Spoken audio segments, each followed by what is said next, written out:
పల్నాడు జిల్లా వ్యాప్తంగా రంజాన్ పండుగను ముస్లింలు భక్తి శ్రద్ధలతో జరుపుకున్నారు. నెల రోజుల పాటు ఉపవాస దీక్షలను ఆచరించిన ముస్లింలు రంజాన్ పండుగను పురస్కరించుకొని ప్రత్యేక ప్రార్థనలు నిర్వహించారు. అనంతరం ముస్లిం సోదరులు ఒకరినొకరు శుభాకాంక్షలు చెప్పుకున్నారు. మత సామరస్యానికి ప్రతీక రంజాన్ అని గురజాల ఎమ్మెల్యే ఎరపతినేని శ్రీనివాసరావు అన్నారు. రంజాన్ పండుగను పురస్కరించుకొని పిడుగురాళ్ల పట్టణంలోని ఈద్గా ప్రార్థనలో ముఖ్య అతిథిగా పాల్గొన్న ఆయన ముస్లింలకు శుభాకాంక్షలు తెలిపారు. ముస్లింలకు పెద్దపీట వేసిన ఘనత చంద్రబాబుదే అన్నారు. హజ్ యాత్రకు సహకారం, రంజాన్ తోఫా, పెళ్లి కానుక పథకాలను ఆయన గుర్తు చేశారు. భవిష్యత్తులో ముస్లింల సంక్షేమానికి కట్టుబడి ఉంటాము అన్నారు. నాకెందుకో కొంచెం బాగా आप सबको बहुत बहुत ईद उल फितर मुबारक।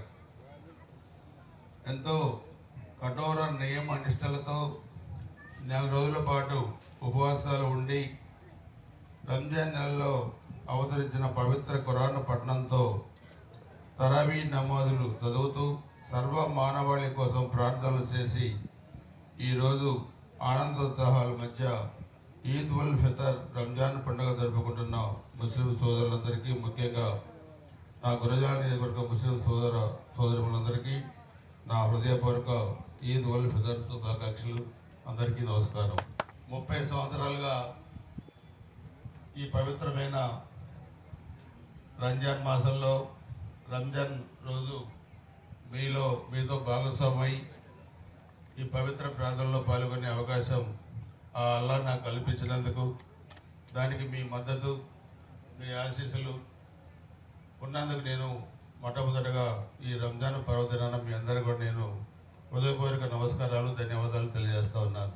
మొన్న 10వ తారీఖున ముఖ్యమంత్రి చంద్రబాబు నాయుడు గారు మన జిల్లా మీటింగ్ పెట్టినప్పుడు దాంట్లో ఎమ్మెల్యేల వారీగా గ్రేడ్లు ఇచ్చారు. ఈ పల్నాడు జిల్లాలో మీ అందరి ఆశీస్సులతోని, అల్లా దయతోని మీ ఎరపతి శ్రీనివాసరావుకి నెంబర్ 1 గ్రేడ్ వచ్చిందని చెప్పి కూడా మీ అందరూ కూడా తెలియజేస్తున్నాను. దాంట్లో కులాల వారీగా ఏ క్యాస్ట్ గుజరాత్ నియోజకవర్గంలో ప్రభుత్వానికి, ఎమ్మెల్యేకి మద్దతు ఉందని చెప్పి కూడా గ్రేడ్లు ఇస్తే మన ముస్లిం కమ్యూనిటీ ఎరపతి శ్రీనివాసరావుకి 70% మద్దతు ఉందని కూడా సర్వేలో ఇచ్చారు ముఖ్యమంత్రి గారు నాకని చెప్పి కూడా నేను మీ అందరూ కూడా తెలియజేస్తున్నాను. నేను అల్లాని వేడుకుంటున్నాను, వచ్చే రంజాన్ కల్లా ఈ 70% మీ మద్దతు 90%కి పెరగాలని చెప్పి కూడా నేను మీ అందరూ కూడా నేను కోరుకుంటున్నాను. ఇక్కడ కాంపౌండ్ వాళ్ళు కూడా ఒకటి అడిగారు, దాన్ని కూడా నేను అధికారులతో మాట్లాడి తప్పకుండా వచ్చే రంజాన్ కల్లా దాన్ని పూర్తి చేస్తామని చెప్పి కూడా మీ అందరూ కూడా నేను తెలియజేసుకుంటూ చాలా సంతోషం. సత్యసాయి జిల్లా కదిరిలో ఈద్గా కబ్రస్థాన్లో దీర్ఘకాలిక సమస్యలను కదిరి ఎమ్మెల్యే కందికుంట వెంకట ప్రసాద్ పరిష్కరించారు. 55 లక్షల రూపాయలతో సీసీ రోడ్ల నిర్మాణం, ఐమాక్స్ లైట్లను ముస్లిం మత పెద్దలతో కలిసి ప్రారంభించారు. దీర్ఘకాలిక సమస్య పరిష్కారం కావడం పట్ల ముస్లిం మత పెద్దలు హర్షం వ్యక్తం చేస్తూ ఎమ్మెల్యేను ఘనంగా సత్కరించారు. ఇచ్చిన మాటకు కట్టుబడి ఈద్గాలో నెలకొన్న సమస్యలను పరిష్కరించామని, గతంలో నిర్మించిన షాదీ మహల్ను పూర్తిగా అందుబాటులోకి తీసుకొచ్చే బాధ్యత తీసుకుంటామన్నారు. 2 నెలల్లో షాదీ మహల్ను పూర్తి చేస్తానని ముస్లింలకు ఎమ్మెల్యే హామీ ఇచ్చారు. ముస్లిం పేద ప్రజలకు సౌకర్యంగా ఉండే విధంగా చర్యలు చేపడతామన్నారు. అనంతరం ముస్లిం సోదరులకు ఎమ్మెల్యే వెంకట ప్రసాద్ రంజాన్ శుభాకాంక్షలు తెలిపారు. ముస్లిం సమాజానికి, కదిరి నియోజకవర్గ ప్రజలకి రంజాన్ పండుగ సందర్భంగా శుభాకాంక్షలు. ఏదైతే ముహమ్మద్ ప్రవక్త బోధించున్నాడో అది ప్రతి మనిషి జీవితంలో కూడా కులాలకు, మతాలకు అతీతంగా ఉండే ఆచరణీయం అని చెప్పేసి కూడా ఈ సందర్భంగా అందరికీ కూడా ఒకసారి గుర్తు తెచ్చుకోవాల్సినటువంటి అవసరం ఉంది. అంతేకాకుండా కదిరి ముస్లిం సమాజానికి ఒకటే చెప్తున్నాం, ఇది మాకు ఒక అవకాశం ఇచ్చున్నారు, ఒక బాధ్యత ఇచ్చున్నారు.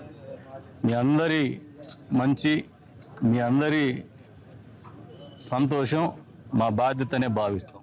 ఈరోజు ఈద్గాలో మేము ఊహించని ఈ విధంగా ఎన్నో కార్యక్రమాలు, అంటే నమాజ్ చదవడానికి ప్లాట్ఫారం అయితేనేమి, హైమాక్స్ లైట్లతో మధ్యలో రోడ్లు విసిరిన కానీ ఈ విధంగా మన కదిరి ఎమ్మెల్యే గారు, అందరి ప్రియ నాయకులు కందికుంట వెంకటప్రసాద్ గారు 50-60 లక్షలు ఖర్చు పెట్టి ఎవరు ఆలోచించని విధంగా తన సొంత ఆలోచనతో ఈ విధంగా కమిటీ వారికి చెప్పిన విధంగా ఏ అవసరం ఉంటే ఆ అవసరం తీరుస్తామని చెప్పినారు.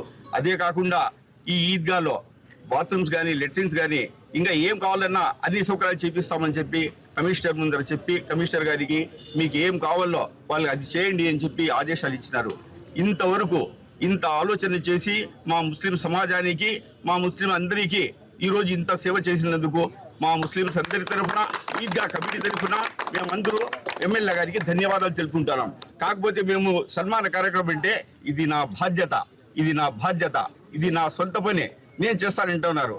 ఇది ఇంతవరకు ఎవరు ఈ ఆలోచించని ఈ విధంగా చెప్పినారంటే మాకెంతో చాలా సంతోషంగా ఉంది. దీనికి మరీ మేము ఈద్గా కమిటీ తరఫున ధన్యవాదాలు తెలుపుకుంటున్నాం.